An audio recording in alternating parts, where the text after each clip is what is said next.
The Bank of Mom and Dad is now one of the largest financial institutions in the world. A 2019 study revealed that American parents represented the 7th biggest mortgage lender in the country, financing over $47.3 billion in the year before. That's particularly impressive, since a lot of parents are not loaning the entire purchase price of a property, but are instead just loaning their children a down payment so they can get another even bigger loan from an actual bank. Now, there's probably something to be said about our lax attitude towards taking on endless debt here, but the Bank of Mom and Dad is not only in the mortgage industry. A survey conducted by Savings.com found that parents were, on average, funding their adult children to the tune of $1,474 a month to cover basic living expenses like groceries, medicine, and gas. Money was also lent or gifted to cover cell phones and even vacations. And with rates like these, bank customers are sticking around. Even millennials who are now over the age of 30, at minimum, were still loyal clients to the Bank of Mom and Dad, receiving just under $900 a month on average. Now, I don't know about you, but my mom and dad aren't giving me $900 a month. So clearly, that average is being influenced by a lot of people who are given a black card with the bank at birth. But there is actually a more concerning trend here. Parents are, on average, contributing significantly more to their adult children than their own retirements. Mom and Dad's financing has also become a lot more complex, with equity releases, finance guarantees, networking, tranche benefits, and of course, serious terms and conditions. If there is a run on this bank, we might end up in a situation where parents can't afford to retire and children can't afford to grow up. More than 50% of 18 to 29-year-olds are still living with their parents. Without your mom's support, what are some of the things that you probably wouldn't be able to have? I would definitely not have a place to live. I would not have gas for my car to get here. I would not have food in my mouth. When he needs something, I send it. My friend, he lives in La Jolla. He has like a $300 a week allowance. On average, California parents believe their children should be financially independent by the age of 24. So there are really 3 groups that lose in this whole arrangement. Parents who are increasingly supporting their children later into life, the children of families who can't afford to support them, and, even though it's much harder to feel sorry for them, the Nepo babies themselves, whose financial assistance often has a lot of strings attached. So the inherent autocracy might not be good for anybody, but clearly some people are worse off than others. Around half of young adults over the age of 18 don't receive any financial support from their parents at all, either because their parents can't afford to, they don't have a good relationship with them, or because they are dead. Losing this support network can and does statistically do more financial damage than just missing out on direct deposits. Balancing a job, studies, ambitions, and comfort is incredibly difficult for someone just starting out. In most parts of America, to get a job, you need a car. To get a car, you need money or to take out a loan. To go to school is more loans. To get a place to live, you need to buy furniture and put down a security deposit, and you are still probably going to want to eat in the first 2 weeks before your paycheck comes in. Starting from zero means that the only option for the seed capital of life is high-interest debt. Even just having a place to sleep and a car to borrow is a massive head start over this kind of situation. Even the most modest of safety nets can also let you take on some more calculated risks. Straight after college, I took an internship at an investment bank. I had to live in an expensive city with no real savings and no guarantees that it would eventually lead to a full-time position. But I was able to do it anyways because I knew, in an absolute worst-case scenario, my parents would cover a plane ticket back home and let me stay with them until I was back on my feet.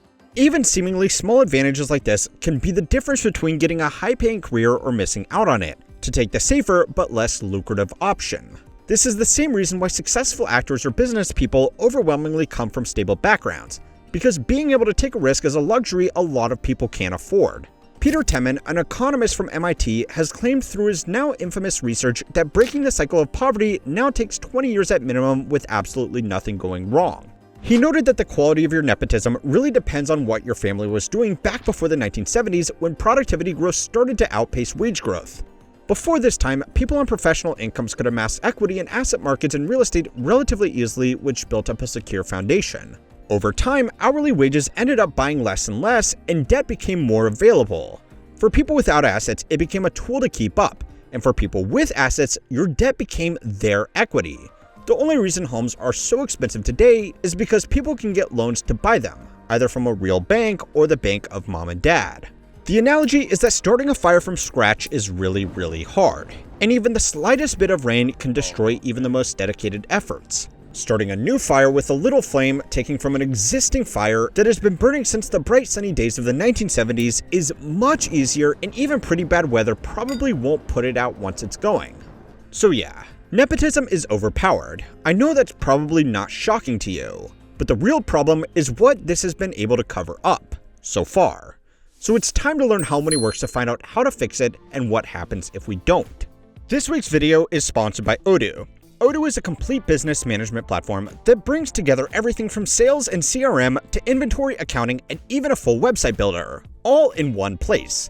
With Odoo, you only use the apps you need, and everything just works together. No tech headaches, no juggling a dozen logins. We recently gave How Money Works library a full revamp using Odoo, built a new internal site, streamlined our production process, and made everything way easier to navigate.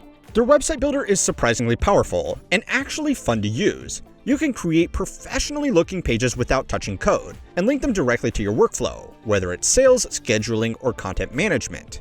And we have another project we're working on them that's going to be announced soon. So, if you want to simplify your setup or build something from scratch, give Odoo a try. Hit the link in the description to test out any app for free. No credit card needed.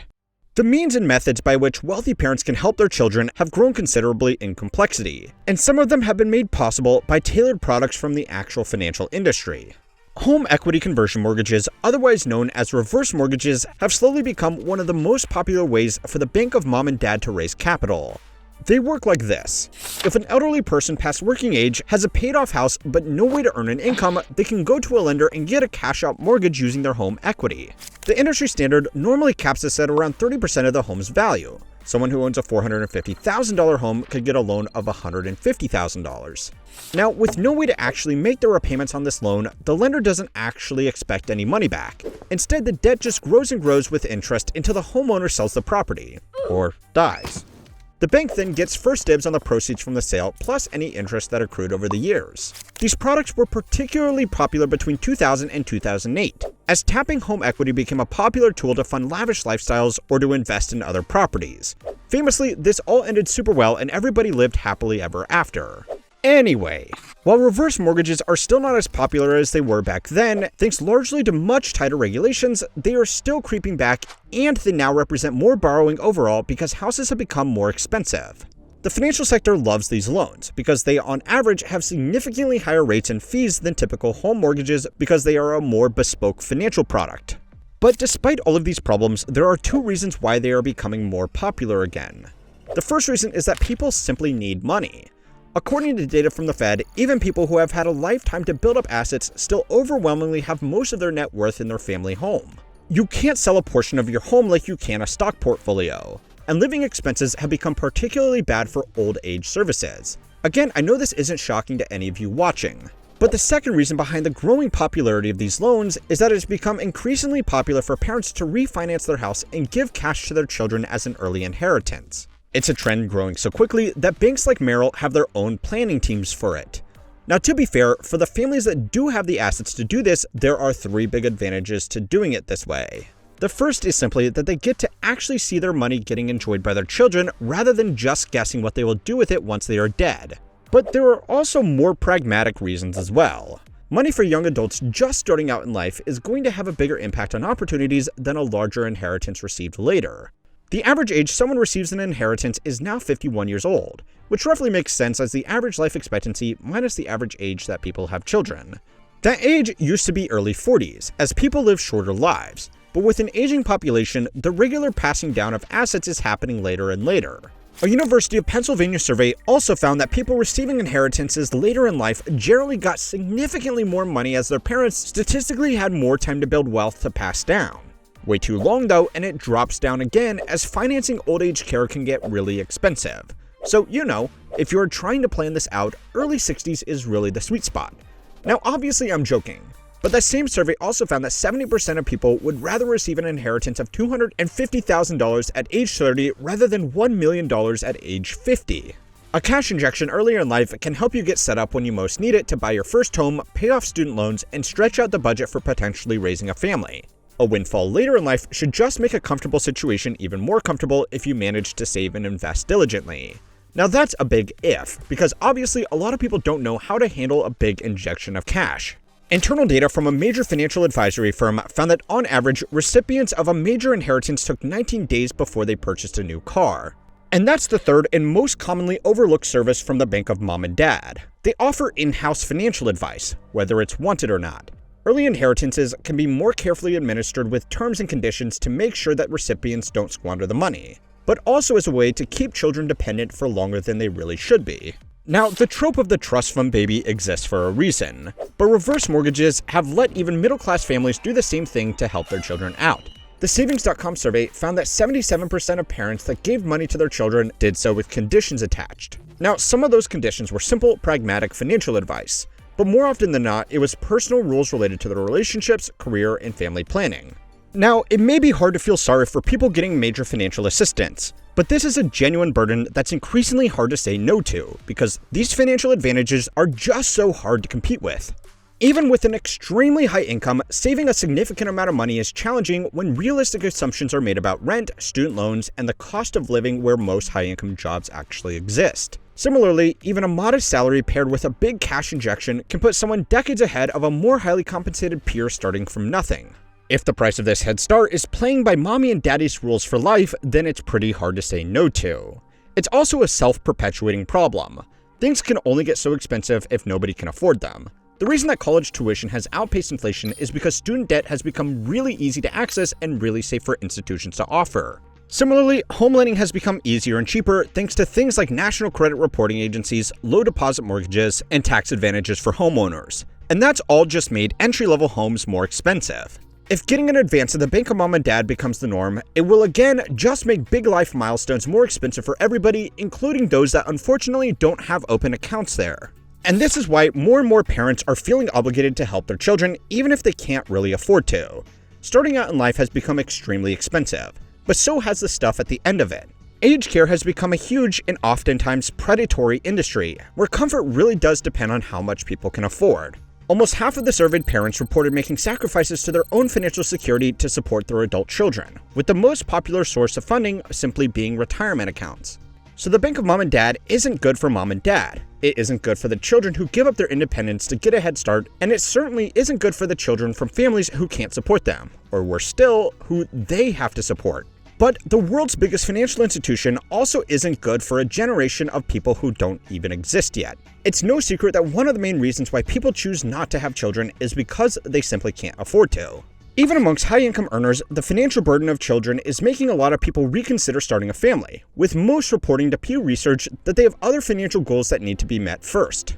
If people assume that they will need to be the bank of mom and dad, they are naturally going to want even more financial security before starting a family, because not only do they need to get themselves set up, they also need to be comfortable enough to support their children so they aren't left behind.